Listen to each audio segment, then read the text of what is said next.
Buenos días, compañeros, mi nombre es Martínez Desarrollo Giovanni, pero pueden decirme Gio para disminuir un poco las tensiones. Muy bien, a mí me gustaría comenzar mi exposición con una frase que da sentido al tema que escogí. La frase dice así: Ubi societas ibi jus. Esto etimológicamente significa: donde hay sociedad hay derecho. Me gustaría hablarles el día de hoy respecto a lo que es el derecho político. ¿Qué es el derecho político? ¿Qué definición tenemos del derecho político? Antes de darles una definición, me gustaría escudriñar las palabras que forman esta frase para entenderlo un poco mejor. ¿Qué es el derecho? El derecho proviene del latín directo, que significa conforme a la regla. ¿Qué es política? Política proviene del griego política, que significa el arte de gobernar. En este orden de ideas, ¿qué es el derecho político? El derecho político es el conjunto de normas que estudian, implementan la forma en la que se ha de gobernar una sociedad. En este sentido y en este orden de ideas me gustaría hablar un poco de los antecedentes de la ciencia o el derecho político como tal. Podemos hablar de Platón con su obra La República, que da una idea respecto a lo que es el Estado, más no lo define como tal. Podemos hablar de Aristóteles, que él filosóficamente describe al ser humano como naturalmente político, es un animal naturalmente político.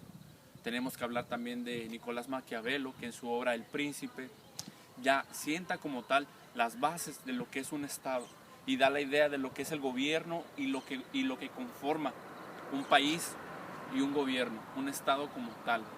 También tenemos que hablar de Juan Jacobo Rousseau, que en su obra El Contrato Social ya da lo que es en sí el Estado y la relación que existe entre el ciudadano y el Estado, cómo se enganchan, cómo los dos forman parte de lo mismo.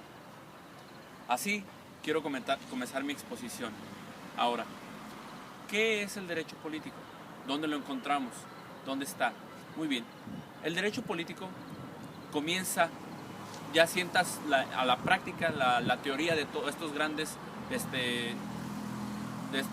científicos de la ciencia política, sienta ya lo que es la teoría a la práctica. Esto se viene a dar con la Revolución Industrial, con la Revolución Francesa y muy actualmente con lo que es la independencia de los Estados Unidos de Norteamérica.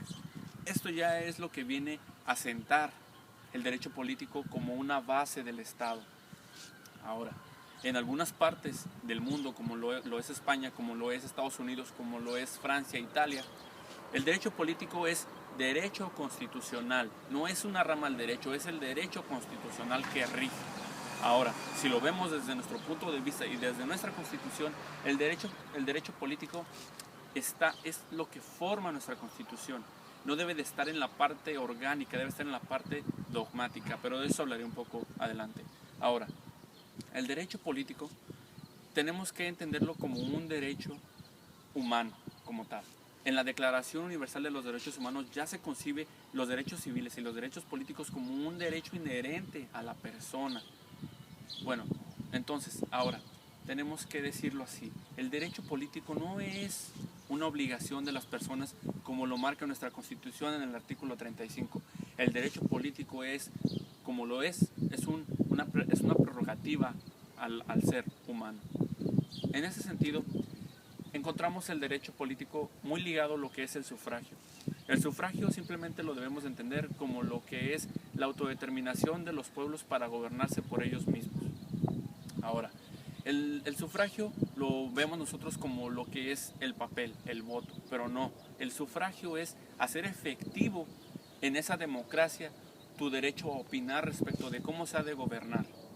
Ahora, me gustaría hablar de lo que es el derecho a votar, como lo es derecho, no una obligación a votar, el derecho a ser votado, el derecho de reunión, el derecho a formar un partido político, que nuestra Constitución lo marca como uno de los requisitos esenciales para poder ser votado. Y ya para finalizar mi exposición me gustaría hablar de lo que es el marketing político que se le hace en estos tiempos a las campañas para elegir a nuestros gobernantes. Franklin Roosevelt decía que mientras la información que se nos brinda a través de los medios de comunicación fuera mejor iba a ser la información que íbamos a poder utilizar para elegir a nuestros gobernantes. Que en la medida que ésta sea buena, así va a ser nuestra decisión. Me gustaría concluir mi exposición con una frase del maestro Valla Fiesca, que dice que no necesariamente la persona a la que vayamos a elegir nosotros tiene que ser un gran líder, tiene que ser inteligente o que tiene que ser intelectual. Lo que determina en nuestros días a un gobernante es los medios, el dinero y los intereses que hay de por medio. Me gustó mucho hablarles de este tema, es un tema muy extenso, pero me agrada que pueda expresarlo y muchísimas gracias.